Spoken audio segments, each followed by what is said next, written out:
മുന്നിൽ നിർത്തി ആരോ പുറകിൽ ആൾക്കാരുണ്ട്, ഒരു ഒന്നോ രണ്ടോ പേരല്ല, പുറകിൽ ആരോ ഉണ്ട്, ബലമായിട്ടുള്ള ആൾ. അവരിൽ ചാരിയാണ് ഗിരിജ കളിക്കുന്നത്. അത് ശരിക്കും സത്യമായിട്ടുള്ള. ഇവർ ആ യൂട്യൂബ് ചാനൽ തുടങ്ങിയതാണ് ഭയങ്കര ഇവർക്ക് തന്നെ ഒരു തിരിച്ചടിയായി യൂട്യൂബ് ചാനൽ തുടങ്ങിയതൊന്നും, രണ്ടാമത് അങ്ങാരെ കല്യാണം കഴിച്ചത്, അതും ഒരു വീഴ്ചയായിപ്പോയി. ഈ രണ്ടാമത് ഇപ്പൊ കല്യാണം നടത്തിയ ആളുടെ വിവാഹം നടത്തിയപ്പോ പഴയ ആളുകൾ കുറച്ചുപേര് പിണങ്ങിപ്പോയി, മാറിപ്പോയി. പഴയ ആളുകള് ഇവരുമായിട്ടും സമ്പർക്കത്തിലുള്ള ആളുകൾ, പഴയ ആളുകൾ മാറി. അവിടെ ഒരു വീഴ്ച സംഭവിച്ചു. പഴയ ആളുകൾ എന്ന് പറയുമ്പോൾ ഞാൻ പറഞ്ഞില്ലേ, ഈ ഓർഫനേജ് ബോർഡ് മെമ്പർ സെക്രട്ടറി ഒക്കെ അവിടെ സ്ഥിര സന്ദർശകനാണ്.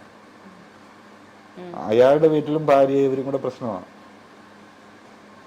ഇവരോട് സഹകരിക്കുന്നതായിട്ട് ബന്ധപ്പെട്ട്. അപ്പോൾ ആ സമയത്ത് ഇവനെ കല്യാണം കഴിച്ച സമയത്ത് ഇവനും ഇതുമില്ല അതുമില്ലാതെ പോയില്ലേ, ഭാര്യയില്ല ഇതുമില്ലാതെ പോയില്ലേ.